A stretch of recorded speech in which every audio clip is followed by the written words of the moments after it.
If you only received one life, what if you are intentional about it when it comes to the design of your legacy? I'd like to welcome Kevon Saber to the Design Your Legacy podcast this lovely day. Welcome, Kevon. Thanks, Angelina. So glad to be here. It is my pleasure to host you. I believe you're joining from the state of Tennessee in the United States of America. I am. I'm about 45 minutes south of Nashville right now. Wonderful, wonderful. So, to our listening and visualizing, watching audience, just as a reference point. Okay, would you like to share an icebreaker before we jump into the first question? An icebreaker. Okay. Like a fun fact or something Sure, like sure. I know that we were chatting in our preamble and over email, et cetera, that you're a graduate of Stanford University. And is there anything else you'd like to share regarding anything personally or professionally to break the ice? you know, what came to mind first when you said icebreaker was a fun fact. It wasn't fun then, and it's not fun now, but it's unusual. Um, I was in Israel in 2007, and we had a tour guide who took us all over the country, including to the very south, where, of course, you have the Gaza border. And we stopped the van and we could hear rockets, firing. And I said, should I be concerned about the rockets that I can hear the rockets firing? Are we going to be a target? And he said, no, no, no, they're shooting the rockets over there. They're not worried about us over here. And I thought, well, I'd prefer not to be in a place where I'm hearing rockets being fired very nearby and seemingly flying over my head, right? Mm. Well, I became a lot more nervous when the van what got stuck. The driver had driven it over a little like peak on the ground that did not allow the van to continue moving. And so I quickly walked over to the nearest bomb shelter and waited until the van was able of driving us out of that area. So anyway, random fact: I was stuck on the border with many a rocket sound over my head. Yeah, in a life and death kind of scenario, which is very real world today. It really is. And I think it's apropos for the topic of legacy because, um, we're so good in our modern world about pretending that death will never happen, Mm. but it's one of the only things we all share. And Isn't that so so? um, I think it's helpful to live our lives in light of their temporality or how short they actually are. Yeah, thank you for sharing that. I know that one of our intentions in today's episode and conversation is around the topic of intention and having a focus in on that. Because you're right, legacy is more about than just death and taxes, even though we're going to get into business as a topic in the next 30 or 60 minutes that we have together. But you're absolutely right. Our legacy is what we intend, and also getting very clear about that. Absolutely. Yeah, so let me, if I could, jump into the first question. And so you had enormous business success, like you founded companies, and you're going to, I imagine, speak more about that. So the first question is, the first question is along the lines of you've helped improve early vision screening for children through a company called GoCheck Kids. What internal compass guided you with that mission, and then into the world of M&A, which is mergers and acquisitions? And if you'd like to provide any context for GoCheck Kids, please do. Absolutely. So it was 2017, and I was at a place in my life and my work where I was asking, how do I bring together all of my experiences, the lessons I've learned, the mistakes I've made? You mentioned the success a minute ago. There's also been a lot of failures that have taught me a lot. Mm. Utilize all of those assets to serve, make the biggest possible difference, right? And so I had by that point started several companies. And I had also been around Silicon Valley for most of my professional life. I knew I loved entrepreneurship, but I didn't just want to chase another dollar. I didn't want to just build a company for the sake of building one. I wanted to elevate human flourishing for as many people as possible.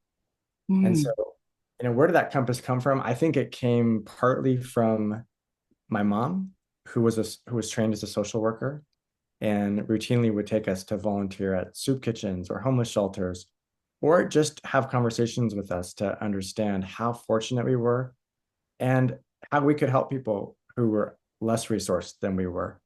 And then I think it also just came from my spiritual journey, right? Understanding that I've been given so much um, in a variety of ways, and if I could serve others, then that would be one of the greatest ways to worship or express gratitude, right? And so, in fact, there's a Hebrew phrase that I learned a few years ago. It's avad, and it's the same word for work and worship and service. So they didn't sort of separate these ideas, right? We worship on Sunday mornings for an hour, and we work Monday through Friday for 40 or 80 hours a week, and we serve for, an hour every other Saturday at the soup kitchen. For them, they wanted to do all three of those pursuits through the same activity. So that's what I wanted to do with my next season. What I learned was that children in America, they face a number of obstacles to fulfilling their potential. And arguably the biggest is vision impairment. 1 in 5 children have some sort of vision impairment. Some of them cause issues seeing the whiteboard or chalkboard. Others will will actually lead to vision loss in one eye or both eyes. Obviously, both eyes to a large extent would be called blindness, right? And then others like retinoblastoma, which is a cancer of the eye, will first take out a child's vision and then end their life because the cancer will spread down the canal to the brain. Yeah. And so if 1 in 5 children rather, excuse me, have an eye issue that's going to keep them from fulfilling their potential, that seemed like a really powerful way to advance human flourishing, because vision, it plays a role in education, our sports, our confidence. Of course, our education plays a massive role in our eventual income and financial accomplishments in life. And our financial wherewithal has a huge correlation with our health outcomes, right? The fact is, in America today, healthy food costs more, right? The government subsidizes high fructose corn syrup and hybridized wheat and modified soy, but they don't subsidize heirloom tomatoes or heritage grains, to my knowledge. So anyway, we set out as a team to prevent these eye issues that affect 1 in 5 kids from developing into learning gaps, learning disabilities, partial blindness, full blindness, or even death in the case of eye cancer. A brilliant inventor, David Wong, who had invented OCT, which is one of the most prevalent or widely used technologies for adult eye diagnosis, had the vision, no pun intended, to create this technology where you would literally take a picture of a child's eyes with a phone, and while analyzing the refraction and reflection of light off the phone, determine the issue. Does the kid have myopia, which is nearsightedness, hyperopia, astigmatism, strabismus, and so on and so forth? So he already had invented the technology. There were a few customers that were using it. And I thought, gosh, if we can get this product widely adopted, we will influence the lives of millions of children. And so with a lot of blood and sweat and tears, that's exactly what we did. Over those 5 years, we grew to over 20,000 providers in the US using the product in all 50 states. Many of those were working in independent pediatric practices. Many others were working inside of the largest hospitals in the US. When I left in 2022, we were working with about 55 of the largest hospitals. And at the time, we were also working with customers in Europe and in a small way in the Middle East. So that was incredibly fulfilling, because we'd get calls from doctors, from moms, from teachers saying either this girl was someone that we all thought was mentally deficient. She was 2 years behind in school. She went into her doctor's office, or in some cases, to see her school nurse for something unrelated. They took a picture of her eyes, realized she could not see. And today, fast forward 6 months or a year, she's either on track academically, or she's actually moving into the programs for the kids who are most gifted, right? And so you hear the stories and you think, wow, her trajectory has changed because we were writing code We were calling pediatric offices. We were going to conferences trying to share the good news that we had created the world's first low-cost vision detection product. And so we also got calls from doctors crying, saying, "You saved this boy's life. He has eye cancer. We didn't know it. We did all the usual tests that we were trained to do in medical school. But we can't pick up nearly what your technology does. And now he's being treated for eye cancer, and he's going to not just live, he's going to keep his sight," right? And so when you get that kind of feedback, it's so easy, obviously, to get up early and to do everything possible to advance the awareness and the adoption of a product like that. So you asked what then guided us into mergers and acquisitions.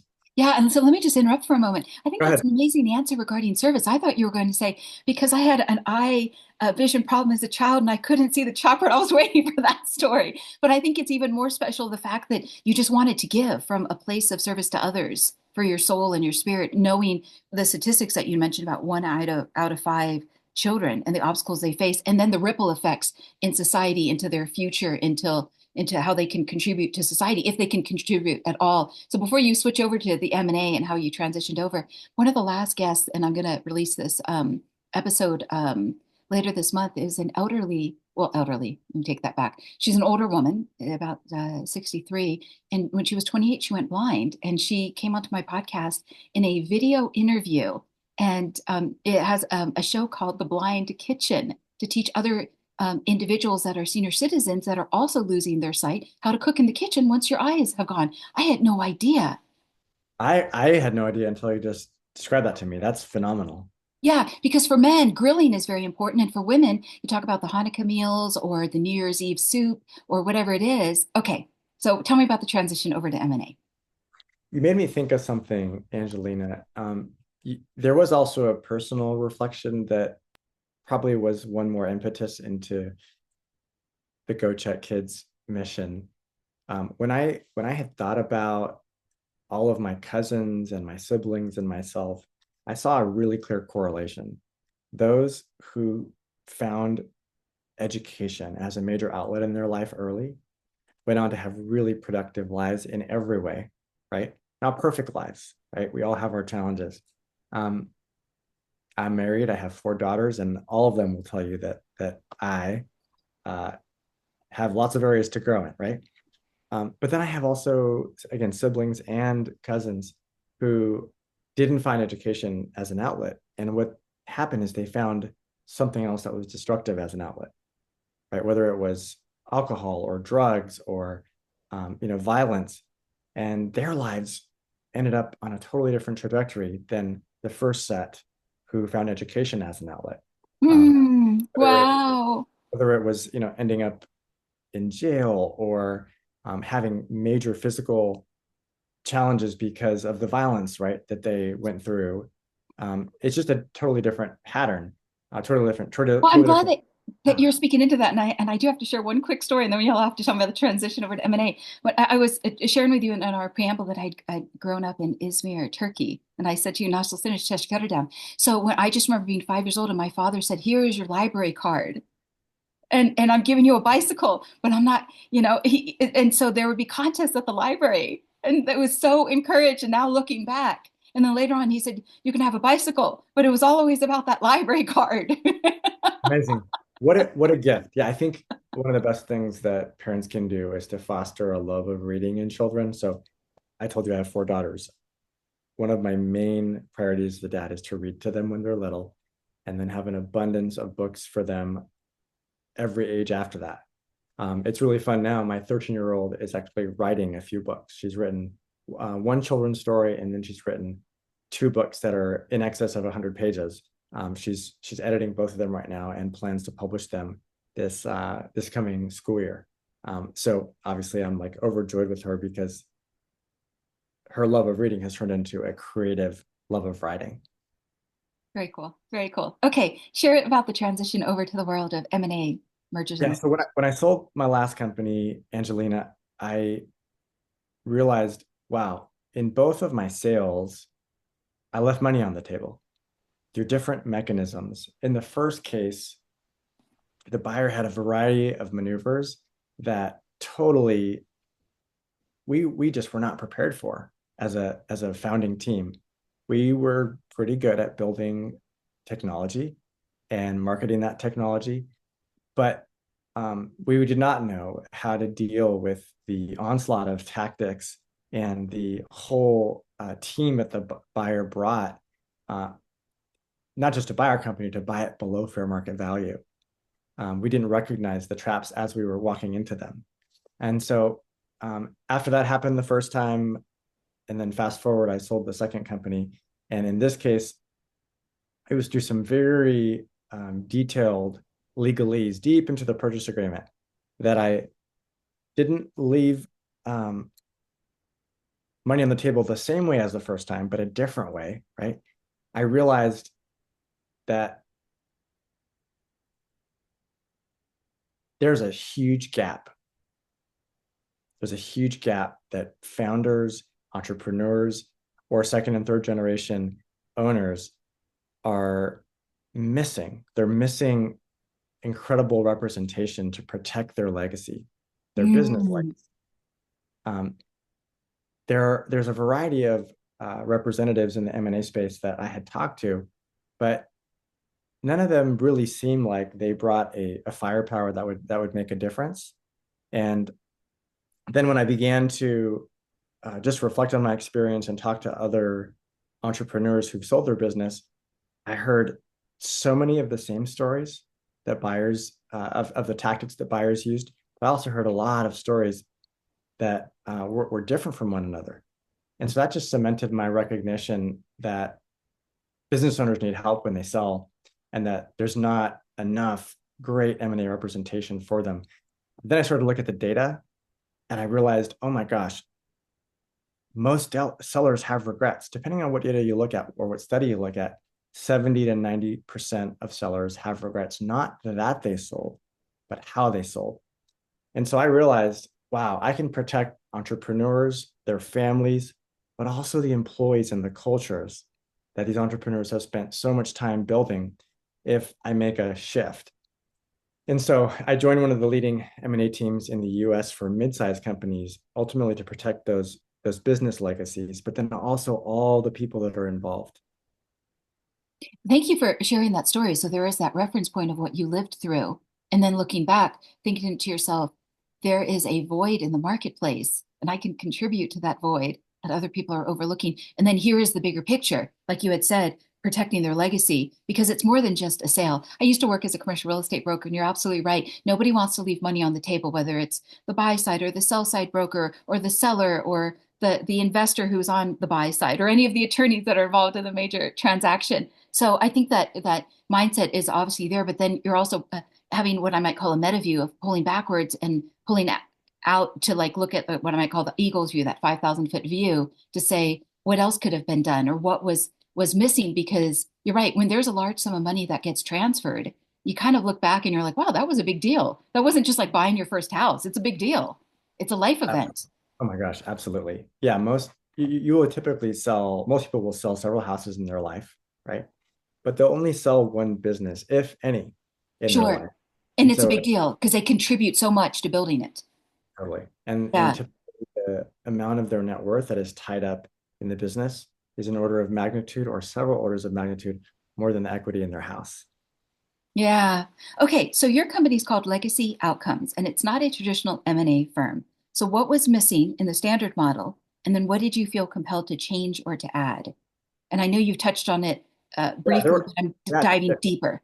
yeah, there were a few things missing. The first thing that was missing is the right people, right? An entrepreneur looking at another entrepreneur's business is going to see possibilities that a finance jockey is not going to see. A finance jockey is going to see free cash flow, cost of capital, growth rate, margins. And of course, as entrepreneurs, we recognize how important those metrics are. But an entrepreneur looking at a company is going to see value that that business unlocks for prospective buyers and repackage and reposition the different building blocks of that asset or that business, the financial building blocks, the strategic building blocks, the operational building blocks in different ways for different buyers so that ultimately that unicorn buyer or unicorn buyers who will be able to unlock a part of their vision or their strategy they've already communicated to their shareholders, already communicated to their employees that they want to achieve. They'll be able to do that uniquely through this business, right? So the first thing is the people. And I mentioned seeing unicorn buyer opportunities as one example. The second piece I would mention is the results, right? And the results come from a process.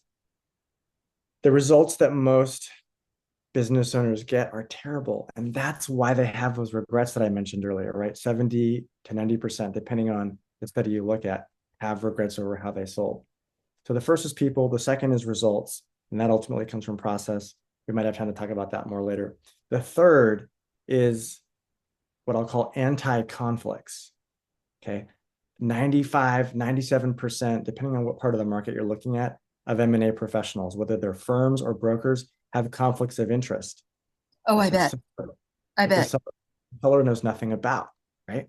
And so let me give you an example. Let me give you a few examples. If you're selling a business, Angelina, and let's say Jennifer is representing you as your M&A advisor, but she's also getting paid from the buyer, right? Then you might think, well, she's equally devoted to both of us. And maybe that's okay because that's how it usually works. She's not equally devoted to you because Jennifer is going to sell 10 companies to that buyer over the next 10 years. She's going to sell your company. She's going to sell a company that you start one time. So where is her devotion? Where is her loyalty? It's where she gets paid. She wants that buyer to be happy. So she buys that buyer buys the next 10 companies from her, right? And so a dual loyalty or divided loyalties are a farce, right? Dual representation means they're representing the buyer, right? And they're getting paid on both sides. And it's really profitable. And that's why virtually everyone does it. Another example of a conflict is being on a retainer with buyers or for buyers so that they see your deals before you bring them to the broader market. Well, does that mean that the unicorn buyer who's going to pay the most for your business is going to see it? Probably not, right? I have a ton of friends that I went to Stanford with who work in private equity. It would be very easy for me to get $10,000 or $20,000 per month from each of their firms to show them the companies that we bring to market before we show it to them to anybody else. But I'm not going to do that because I got into this business to protect the legacies of sellers.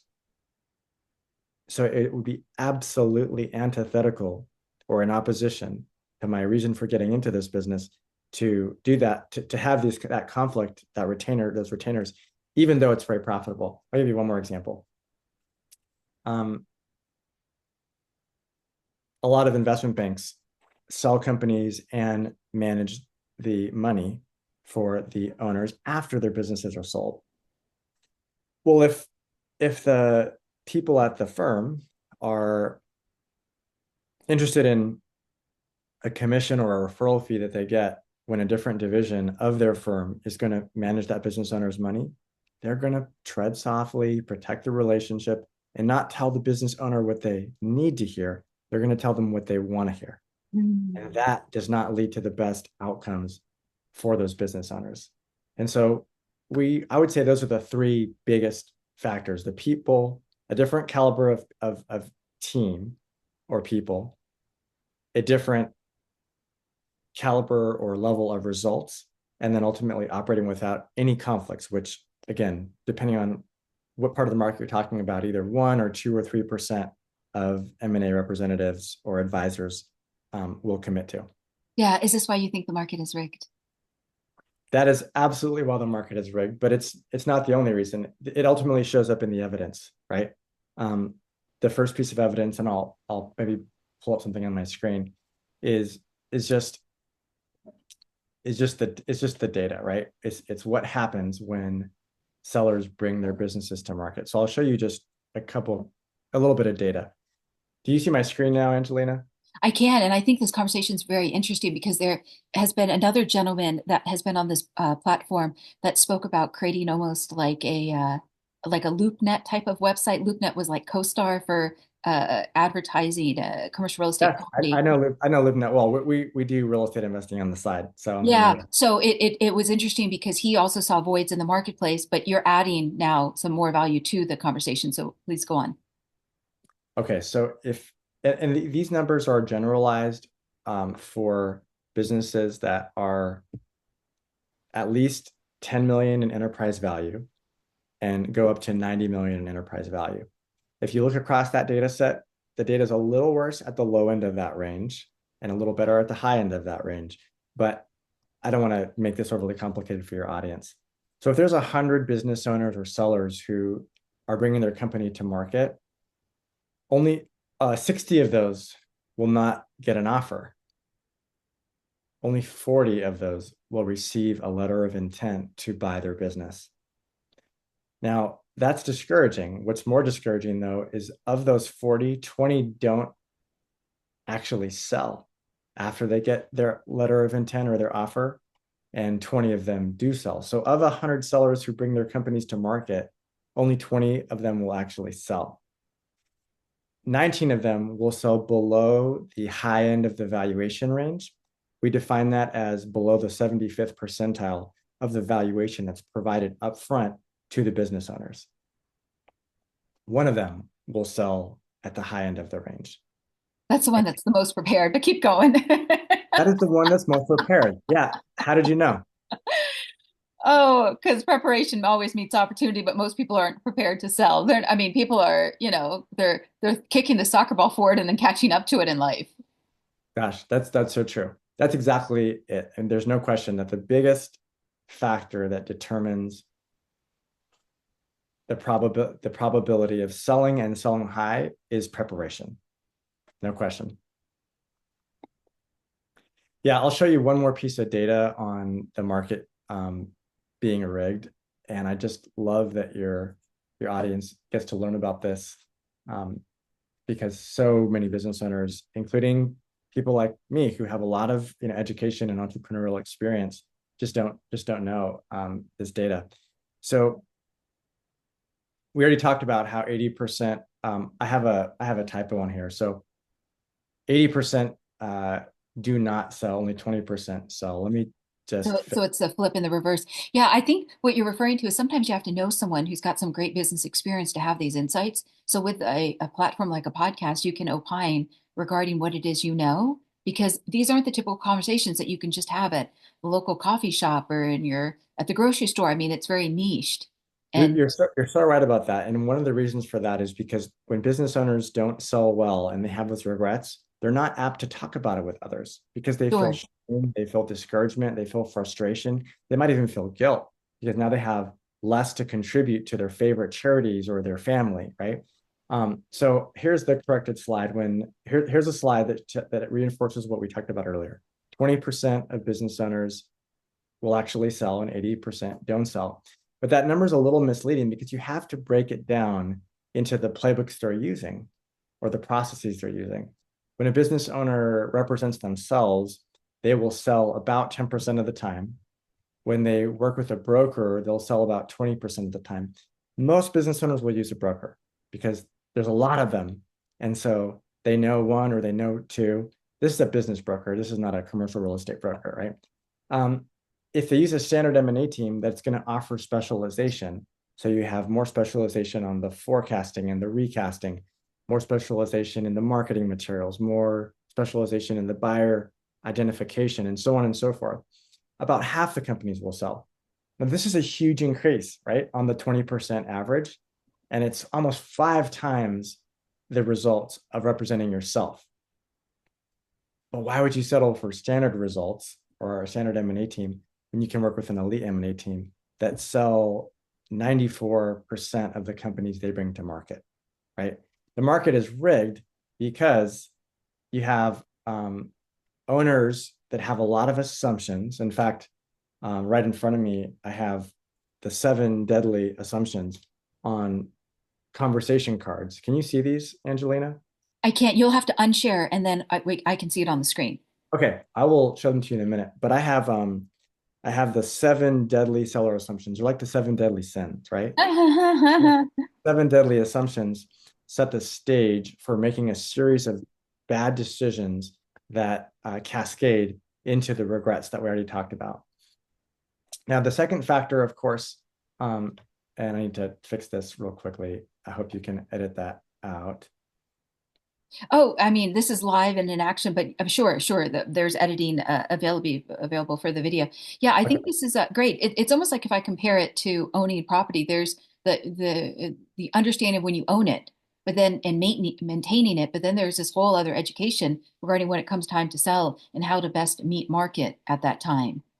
And it's two different hats to wear.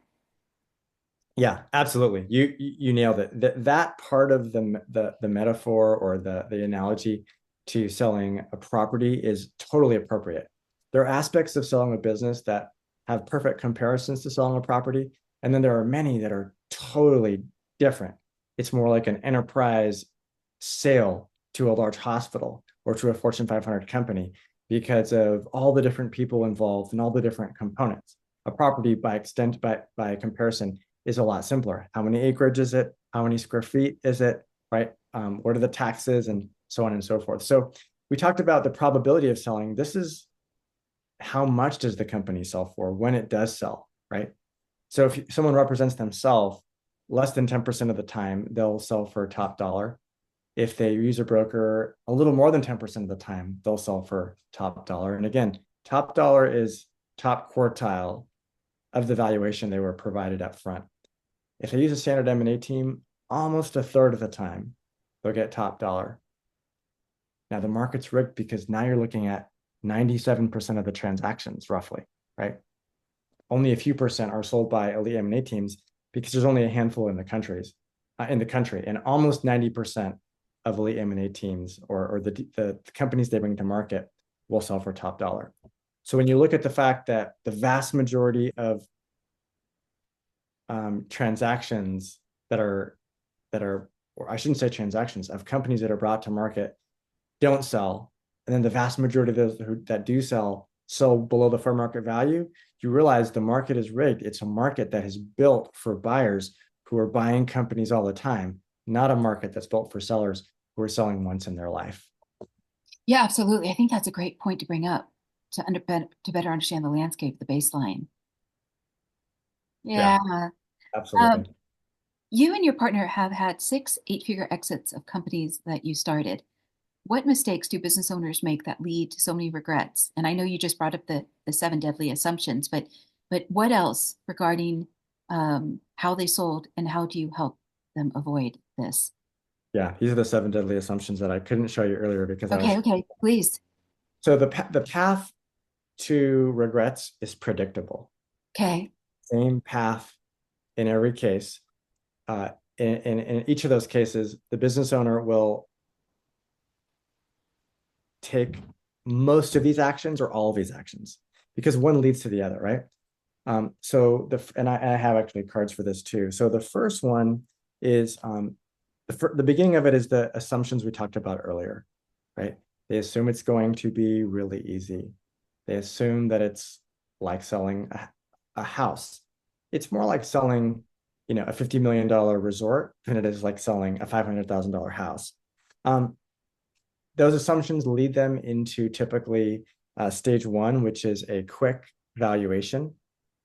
That valuation is so problematic because it doesn't enable the business owner and the representation to reach alignment on the expected value of the company because no one has done a forensic analysis. No one has looked deeply at those building blocks I mentioned earlier. No one has looked deeply at the margin ingredients. No one has gone deep enough on the building blocks to understand which buyers are likely to pay the most. So it's a really shaky foundation or a flimsy foundation. That flimsy foundation means that the representation doesn't have the ability to market the business very well to the unicorn buyers who will pay the most with the positioning that they care about that's been described in their earnings reports and annual reports and their communications to their shareholders and employees, right? We call that simple marketing. Yeah, and I because think it really matters because what you're talking about is how well do they know the landscape and the business and the niche to be able to communicate it well. so they're going to instead create 20 bullet points and blast them, all over the place. They're going to create one confidential um, memorandum that is the same for any buyer. That doesn't make any sense. Every buyer has their own unique assumptions. Some have a big sales force, some don't. Some have a powerful distribution network, some don't. Some have capital to invest, some don't. So why would you give them a boilerplate or cookie cutter narrative about the company? Now, Yeah, here we used to call that throwing paint against the wall. Keep going. against the wall is perfect. Yeah, I've also heard spaghetti against the wall. Um, Most of it doesn't stick, right? Now, there's a pernicious result that happens when you blast it everywhere. You betray the confidence of the business owner. The employees find out, the customers find out, the vendors find out, the employees get stressed, the competitors poach the employees, they poach the customers. In many cases, the vendors will tighten terms. Landlords will be a little more intense on the negotiation. Vendors will push for invoices being paid faster, and so on and so forth. And before you know it, you've lost a few of your best employees, you lost a few of your best customers, and now the company's actually worth less Yeah, compared because if it's handled discreetly. Keep going. there was a story on X recently where a business owner was pissed. He had expletives all over his tweet saying my broker publicized my sale in a way that my employees are now calling me and they're nervous and the general manager there is thinking about quitting. The photos that the broker published were geotagged, and so it was really easy for the word to get out in a way that the business owner was not able to tell the different stakeholders when they wanted to. Now, I thought as I scrolled down in the thread on X, everyone was going to be coming to the business owner's consolation and say, I'm sorry that happened. That's terrible. It was broker after broker after broker saying, you should have told them before you started publicizing your sale. Well, no, you shouldn't publicize the sale in the first place. It's better to have a rifle and go to the best buyers than to have a shotgun and go to the bottom feeders and low ballers and competitors. You don't want them to have all that confidential information about your business, right? Well, it's so sad, and I think what you're talking about is there's an expression. The expression is this is again back to the commercial real estate days. Never give anyone intelligence or integrity that they haven't earned. So that broker probably meant well, but then the fallout from what it is that they didn't know in the blind spots then have this ripple effect. And I think what you're speaking about is either you can go to someone who's sophisticated that knows how to navigate well, or you could be, like you had said, not protecting that business owner and that seller's legacy. And And it can happen in 24 hours. Angelina, you couldn't be more accurate in what you said. The broker's intentions and the standard M&A firm's intentions are fantastic. They're trying to get the word out to as many people as possible with the hopes of getting multiple offers, but that's not how you do it. And as you know, the road to hell is paved with good intentions, right? Um, and so, yeah, it's definitely not an issue of heart or integrity or character. It's an issue of oftentimes being trained in other industries like real estate, where you do want the mass exposure, right? If you're selling your house, you want it on Zillow, you want it on Redfin, you want it on realtor.com because there are buyers in each of those places. The difference between a $500,000 house and a $50 million business is there's a relatively much smaller pool of buyers. It's a game of precision, not a game of mass exposure. Yeah, that and I think before you show the next card, it's about long-term relationships also. So you want to be able to maintain it through the white glove treatment. Absolutely. No question about that. So we call that third stage unintended consequences. And then the fourth stage is weak offer or no offer. Uh, you might get an offer through the last three stages that I mentioned. You might even get a couple. But more often than not, the data shows that you're not happy with those offers and you're trying to negotiate from a weak position because You had weak offers or no, or one offer come in or no offers. And then you're trying to say, well, how do I get the best outcome from a bad set of ingredients? There's no chef or very few chefs who you can put a garbage on the plate or in the pan and end up with a gourmet meal, right? It doesn't work that way. Great outcomes come from great options. And so stage 5 is limited leverage, and then stage 6 is regrets. Mm. Mm. I think that's brilliant that you've got it down to these distinctions because again, there's so many individuals that build businesses as entrepreneurs in this country, like great land of opportunity. I think that's what they call America. And then there does come that point. Do they sell? Do they pass it on to the next generation? What if the next generation isn't interested in the business because they've got other dreams and passions in their life? And so now it comes to this point of, okay, you're going to sell. And then what is it that that seller needs to know so that they can be smart about it? And I think Absolutely. there is an education process. So thank you, especially if you've had how about six sales. Between my business partner and I, yes. Yeah, yeah. So I think there's some practice in that to understand. Okay, well, this is what the road is like, and this is what to expect. Yeah, we've sold 6 companies of our own that started in our garage or our kitchen table. We've also bought a lot of companies in the process of building those businesses. In all, we have over 80 transactions between the two of us, and each of us lead every deal, every campaign, right? Every business that we sell. We are also surrounded by tax accountants and M&A attorneys that have specialized roles to play as part of the elite operation that we bring to help sellers. And that experience makes all the difference. Yeah, I know. My next question talks about peak outcomes, and so I think that when you compare, or actually, how would you compare, knowing what you have now seen in the marketplace in your own life experiences? It's a totally different process. Yeah. It's You just flip it upside down. So instead of a very simple or super valuation um, on the path to regrets, we have a deep preparation phase. And the first ingredient of that phase is actually objectives. So what does the business owner or owners want to accomplish? So we literally sit down with the business owners, and if there's two or there's a spouse who plays a big role in the decision making, we'll put them in different rooms and we'll lay out these 15 cards, Mhm. right? I'll just read a few of these to you. So reputation of the firm or brand preservation, employee jobs and culture, net proceeds after tax, freedom from future obligation, retain ownership stake, right? They might want to keep 20%, for example. And so some of these, they're not applicable. They don't make sense for this person. So we just put them aside. The rest, we organize them in high, medium, and low categories. And then we spend a lot of time talking about the highs. Why is this important to you?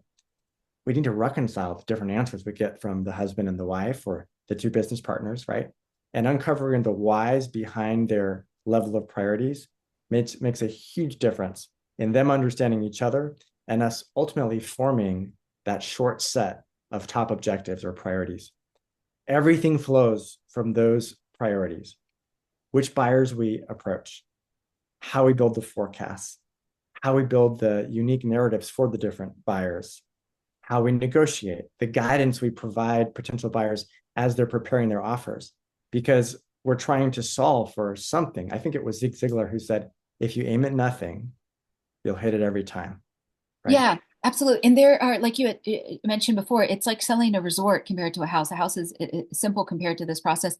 I remember when I was, again, a commercial real estate broker, and this was prior to 2014, but I had also sold businesses because oftentimes there is a business within that commercial building. And one of the things that comes up is, will that seller then possibly choose to open up a similar business 10 miles down the road?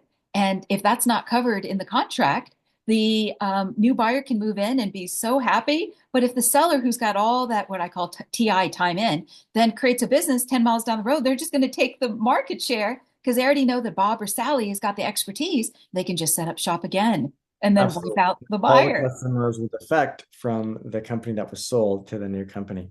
Um, Yeah, that's why. Go ahead, please. Absolutely. Yeah. So the purchase agreement is really an important It's an component to think. art. It's it might be 30 pages, it might be 200 pages, but it'll have the representations and the warranties that the business owner who's selling is going to make. For example, I'm not going to compete with you, the buyer who's buying my business, for 5 years or 3 years or 10 years, right? And obviously, a great M&A firm is going to make those fair, but also minimize, right, them wherever the buyer's proposal or first draft is not appropriate. I know we don't have a lot of time left, so let me just quickly go through these. So we talked about the preparation phase. That starts with the objectives. It then moves into the bulletproof or forensic valuation. It means recasting the financials through the buyer's eyes. They're not gonna pay the employees as much as the owners have been getting paid. We're selling a company right now. The owner makes $1 million a year, works 10 hours a week. The employees who work for the company after the buyer buys the business are going to work 40 hours a week. They're not going to be paid $1 million a year. So that brings more cash to flow down into EBITDA, right?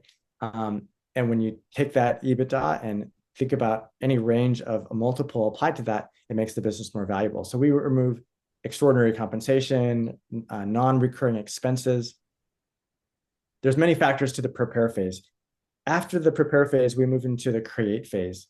And we've already talked about this a little bit, so I won't spend a lot of time on it now. That's where we create those unique narratives and financial forecasts for the different buyers, so that when they see the business like that missing puzzle piece in the broader, beautiful puzzle that they're trying to build.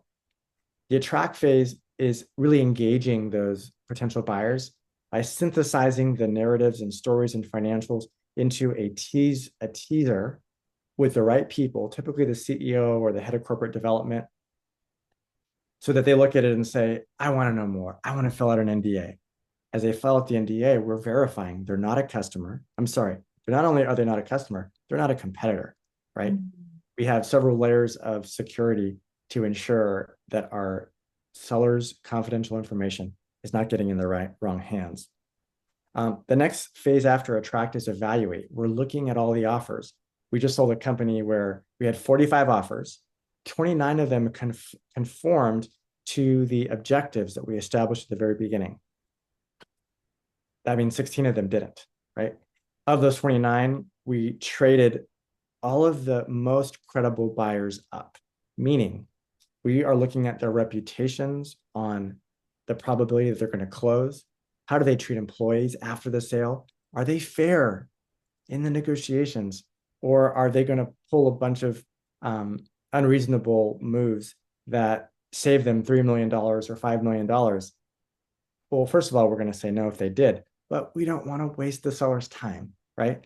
And so in that case, of those 29 offers, we focused on 14 of them. We were able to trade many of them up, and the ultimate transaction value and the terms were obviously create generational wealth, right, for that family. Up until that time, roughly 90% of their wealth was tied up in their business. Now they have all that cash, not only to invest, but to give to their favorite charities, to think through how do we encourage our values and the generation after us and the generation after that, which obviously is one part of legacy. Well, now I understand why you call your company Legacy Outcomes. Yeah, you got it. Yeah. Yeah. So that obviously creates the leverage, and that fosters the legacy, which is stage 6 of our 6-stage process. Yeah, thank you. Thank you. This is a big deal to sell a business. And if somebody can do it right with a sophisticated M&A team, how much better they are in the long run. Because there's so Yeah. many blind spots. And when it's done right, it's beautiful. Yeah, when it's done right, it's beautiful. When it's done wrong, you carry the guilt for years of knowing that you could have done better for yourself, for your family, for your favorite charities. Yeah. You emphasize the crafting tailored narratives in your process. So what is an example of, let's say, how telling changed the outcome of a business transition as well as the human beings in front of you? Hmm. Gosh, I'm cataloging the stories in my head. Yeah, there's a fun example where a company that was doing about $60 million in revenue came to us and a few other firms and said, we'd like to understand your process. We'd like to understand your fee structure. We'd like to just get to know you better. And that's going to take a few meetings, to cover those things well. And during the second meeting, they said, we don't mean to be rude, but we were sure we want to work with you. And we said, well, tell us about that. Like, we didn't cover everything as much as we thought you wanted us to. They said, that's true. But the other two firms we were talking to won't take us on as a client because we only have one customer. They have 100% customer concentration. So to a private equity firm or most strategic buyers, that's very risky. Mm. And if there's a lot of risk, you're going to have less interest in an M&A firm taking you on. You're going to have likely a lower number of offers and lower prices in any offers you receive, right? So, but you created a great story. Keep going. Yeah. So ultimately, what we did is ask who would pay peak value for this business and what would the story be, right? Well, it can't be someone who's just buying it for the revenue or buying it for the profits, because there are lots of companies you can buy for revenue or profit. So what's unique about this firm? Well, I already told you, Angelina, it's that they have a very deep relationship with this one customer. Okay. So we asked what businesses want that customer, but haven't been able to get it. That was our whole focus. We found obviously a variety of of businesses that want that customer and haven't been able to get it through years of trial and tactics and experiments, all that didn't yield any fruit. So this was an opportunity for those businesses not only to get this customer, which then they can sell a variety of other services to, but to be deep, deep, deep with that customer, with a large employee base that customer loves and trusts, right? And so I'm getting goosebumps. You can imagine that business sold for peak value, Because you and understood what its strength was. that strength is ultimately the foundation of the storytelling. Yeah. Yeah. And it's interesting. It's like if you had and I'm just going to compare it to commercial real estate for a moment, but it's like if you had a building and the long-term tenant was Amazon, you could be like, oh, who's Amazon? Amazon's taken over the world. Yes, that's a stable tenant, right? Correct, correct. But it's a very, very strong tenant. Yeah.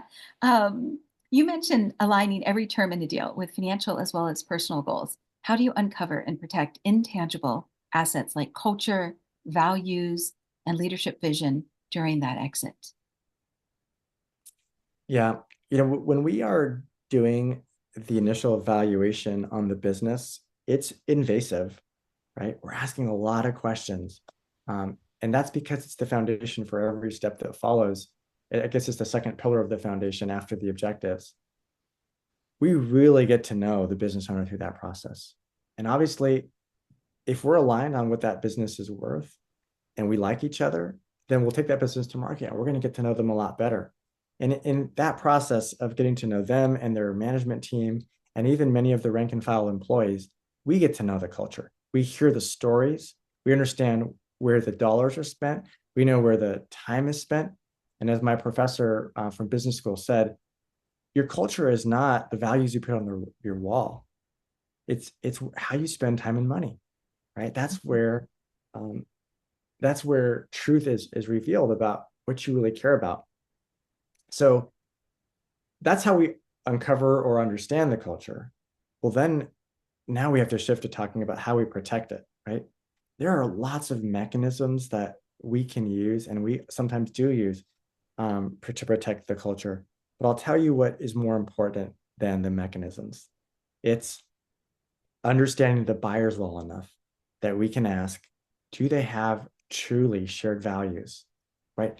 If Mm. if I have four daughters, and I would never advocate that they go on Match.com and go on a first date and then marry someone because they don't know the person's values, right? Mm. You understand people's values over time as you observe their behavior. What do they spend time on? What do they spend their money on? Um, how do they deal with conflict? How do they deal with adversity, right? Hmm. And so we spent a lot of time understanding the buyers, and we even talked to the owners that have sold to those buyers to understand how they managed and treated the employees and the culture post acquisition, so that we ultimately are like the Yent, the Jewish matchmaker, right? Yeah, yeah, Uh, yeah. Confidently say these two are a match made in heaven, compared to these two are like oil and water. They don't go together. I was going to make a joke about J-Date, but I'm not sure. I don't know. I don't know much about dating, but I would say I think you should say your joke. But let me say one thing first. Um, the most important factor in protecting the culture and the values and the people are finding a buyer who actually is devoted to the same values themselves, who will be a custodian or a steward of your culture, right? The second piece that I'll just mention as a small additional component, and then I want to hear your joke, is we actually negotiate the buyer's devotion to the culture as a part of our purchase agreement. So let me give you an example. Let's say that we have 60 employees, and they have different levels of tenure with the company that we're selling. And that means they have different levels of vacation and other benefits. Well, a lot of brokers and M&A firms will say, oh, let's negotiate the price. Okay, let's negotiate the earnout. Those are important things to negotiate. But we and other elite firms are going to say, let's also negotiate the exact seniority for each of the employees as they transition to the new company. So they're not all resetting and starting over. Not only is that going to make them very unhappy, it shows that the buyer really didn't care about those people and is very happy if they were to move on, right? Mm, yeah. And so that's a very tangible example. Okay, let's hear your joke. Oh, I was just going to ask if you have, as if you have any leeway regarding J-Date or not, or if, yeah, that was just, it was just a, I, I I should, I've heard a few good stories about JD. I haven't heard yeah, any bad, and I yeah, haven't heard any bad stories. Are you on it? well, no, no, no, no, I'm married, but I just, yeah, I have to be careful with jokes. Just like I have to be careful with politics these days and what I say regarding, anyways, because this podcast is global. So, anyways, I was just going to say, does Jada get any like leeway? But that was just a play on words. Okay, all right, I'm going to stop talking right Heard. now. Like I said, I've only heard good things about JD. Yeah, yeah. Okay, so let me go on to how most entrepreneurs are reactive. And of course, we all are when we're approached with something, particularly offers. So, how do you flip the script then so that they become proactive architects of their own outcomes? Well, the most important thing we already covered, which is to force them to force rank their objectives, right? Okay, The which I think is objective, very important because yeah, even because like, and I realize I'm interrupting you again right now, but okay, go ahead, it's go like ahead. it's like when you sit down with Elon Musk, he's brilliant, but he's all over the place. So even to say to an entrepreneur like that, okay, how do you prioritize, please? When they're kind of looking at that shiny object because their mind is going so fast regarding ideas, and then the rest of everyone else is catching up to them. So please go ahead. Yeah, you're absolutely right. There's so much going on in an entrepreneur's mind. And so the ability to actually have them wrestle with ideally something, a tactile representation, of their objectives, um, enables them to say, okay, the storm in my brain is coming to a kind of peaceful state. And I can look at these objectively and say, is that important to me? Why? Is that one important to me? How come? What's more important, this one or this one? As opposed to, all of their brain circuitry firing as they're thinking about the different stakeholders and what is their wife going to say and what about their grandkids and how are their customers going to be perceiving the transaction, and is the name of the company still going to be on the little league billboard that they drive by on the way home, and there's all these things going on, right?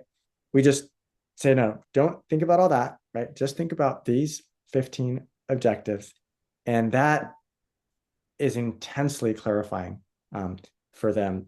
because then they're not reactive. They and we are solving for those priorities every single play through the seller's power path, which is those 6 stages we went through earlier. Yeah, and I think what you're talking about is giving them a new framework of what to expect next. This is what the outcome looks like. Because sometimes when people don't know where they're headed, they can get scared, even if they may Absolutely. never voice Yeah. that. What does winning look like is another way of saying defining the destination. Hmm. Now we're just creating a roadmap between where we are and where we want to be.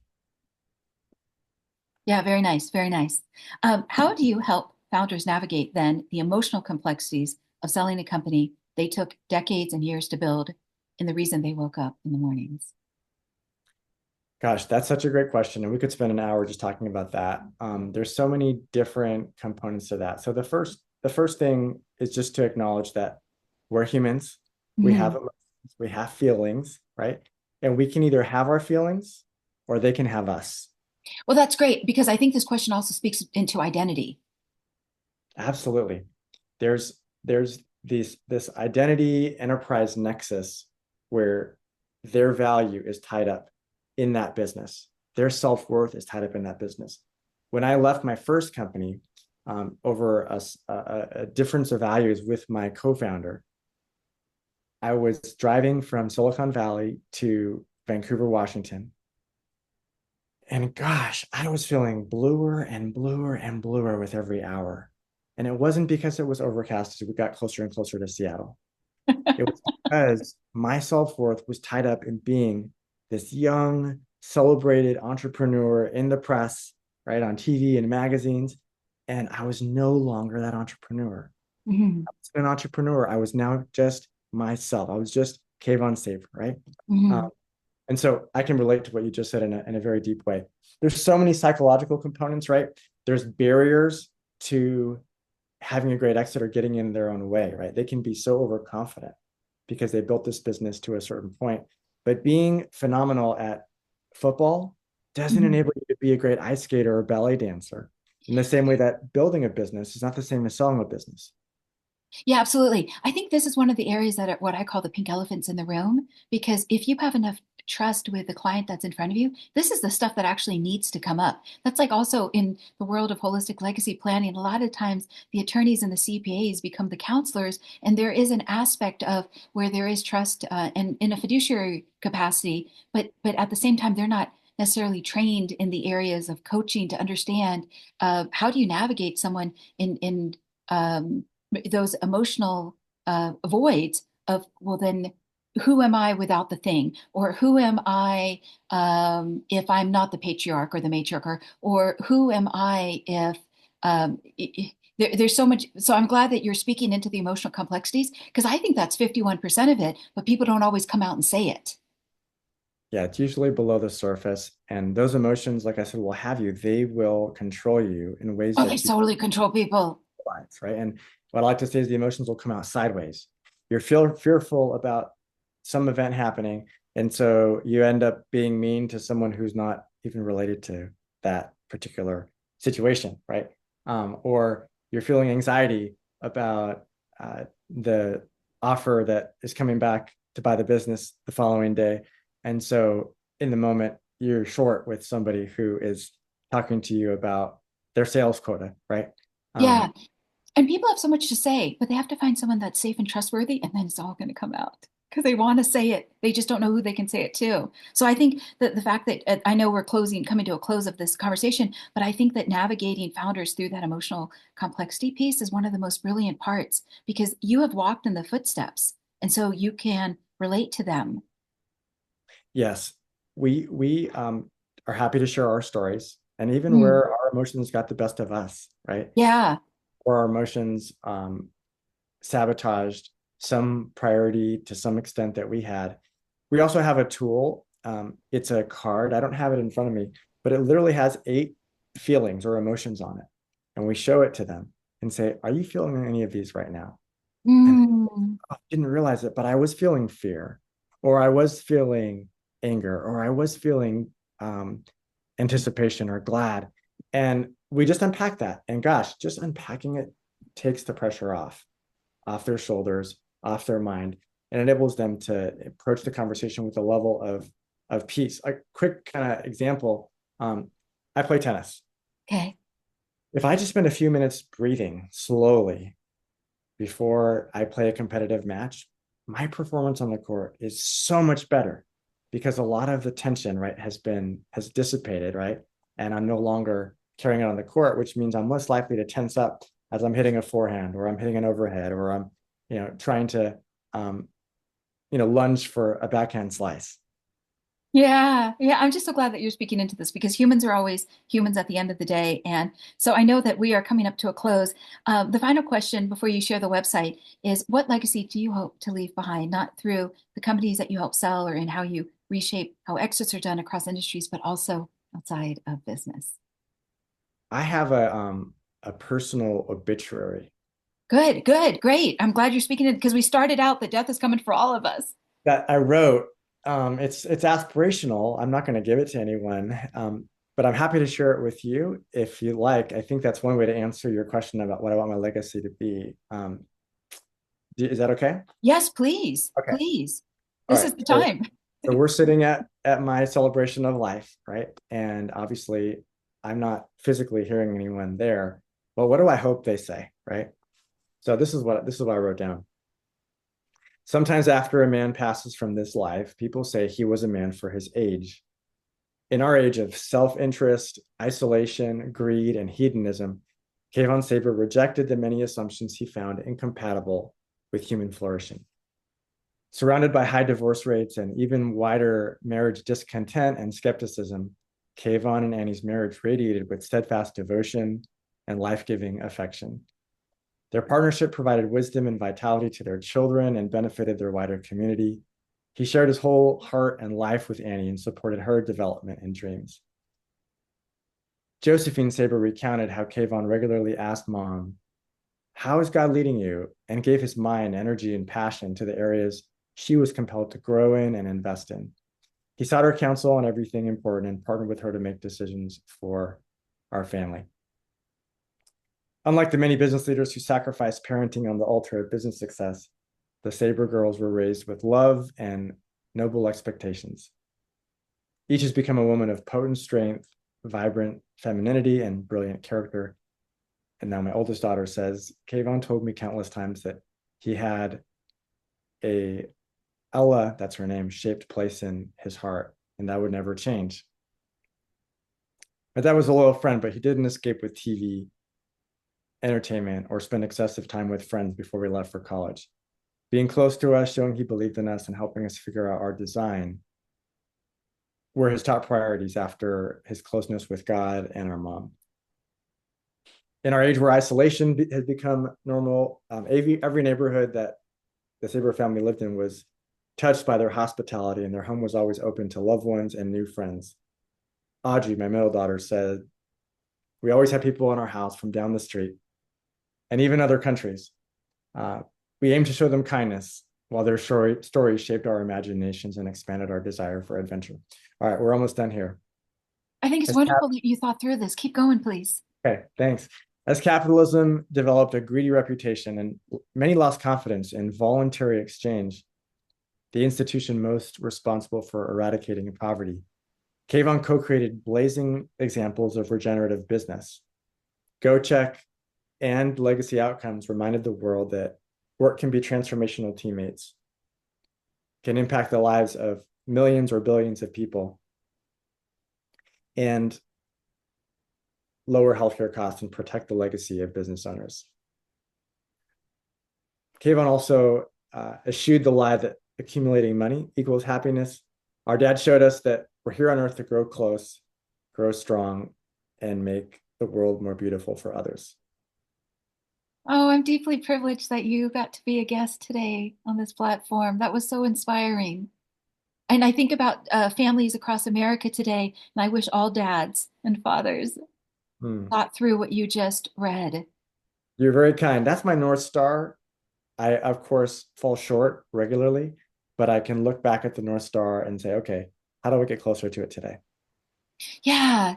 The fact that you've written it down, one of the things I say about legacy planning is, gosh, if someone even just wrote something down, like 51% of success is just showing up, I but it couldn't takes agree more. heart. I'm sorry, please go ahead. I couldn't agree more. It's 51% showing up and probably 40% persistence, right? Yeah, absolutely. Absolutely. We don't necessarily have to be the quickest, you know, there, there's all types in the Smarties candy box, and we don't necessarily have to be the quickest. We just have to keep, like you had said, just keep showing up in persistence. And and then it gets, the legacy gets developed over the weeks and the months and the years. And because we stayed true to that North Star. You made me think of a math equation. Intention plus persistence equals momentum. Hmm. What is a good website? And then I'll draw us to a close today. So legacyoutcomes.com is where you can find me and all things M&A for mid-sized business owners. And then I'm also on X and LinkedIn. Wonderful, wonderful. And just for the listening audience, because two-thirds of today's affluent are self-made, what does mid-size mean to you? Just so there's a reference point. Say 20 to 90 million in enterprise value. So Okay. that's typically going to be about 20 to 90 in revenue if it's a traditional company, agriculture, construction, mining, marine services, low-tech manufacturing. If it's a healthcare company, it could be as small as 8 or 9 million in revenue. And if it's a software company, it could be as small as 4 or 5 million in revenue. Very cool. Very cool. Thank you. Thank you for that clarification. So we started out today's episode with the intention of if you only receive this one life, what if you are intentional about it for your legacy? And I think we have fulfilled that business promise this lovely day. There were so many great points that you brought up regarding, the distinctions between being a finance jockey versus an entrepreneur and what to look for regarding those distinctions of navigating forward. But you also talked about this idea of having human capital flourish, whether that's the children that face many obstacles from their eyesight, et cetera, growing up, to also the sellers and realizing that when somebody sells a business, especially when it is a large business with immense cash flow, that there is an element there to represent that seller to the best of one's ability to protect their legacy. It's just not a transaction, it is a relationship. It's not just a transaction, it is their life legacy. And holding that with kid gloves to realize that it's not just business as usual, but let's really pull back and think about how can we strategize, like you had said, to create custom communications to niche investors and buyers in the marketplace, not just throwing paint against the wall because that's the easiest. In our culture today that, people sometimes can rest on their laurels, especially when there is success, because success can make us a little bit arrogant if we're not cautious, if we're not humble. And so I think what you spoke into is this idea of a growth mindset that we always have to be learning, especially when it comes to selling our business. So it's been a pure privilege to be in your presence, Kevon. Angelina, this has been so fun. I look forward to staying in touch. This has been a very wonderful end to my work week before I start my vacation after this. Yeah. Okay, well, I'm going to read the closing paragraph. So legacyoutcomes.com. That's right. Yeah, wonderful. Thank you. Thank you very much, Kayvon. Thanks, Angelina. Have a great day. Okay. In closing, I'm Angelina Carlton, the hostess of the Design Your Legacy podcast, as well as the founder of Legacy Planning, a boutique coaching and advisory firm based out of Beverly Hills, California, USA, but international in those I get to consult. I hope to dive deep into subjects that can help a person define, develop, and execute their legacy, and continue to scour the landscape for those who can be great resources to every dimension of your legacy. For many listeners and viewers, there can never be enough education and preparation in the moot or moat around your castle. Whether you find yourself with new wealth or generational wealth, may the content on this channel be an anchor in any storms ahead. We do our best to provide original content for your intellectual and emotional curiosity. If you're tuning in on Apple Podcasts, Spotify, Amazon Music, et cetera, please remember to rate and review, share with your family and friends, and let Kevin or I know your thoughts and feelings about today's conversation via email, phone, etc. So thank you so much for tuning in, and thank you, Kayvon, for speaking into your legacy.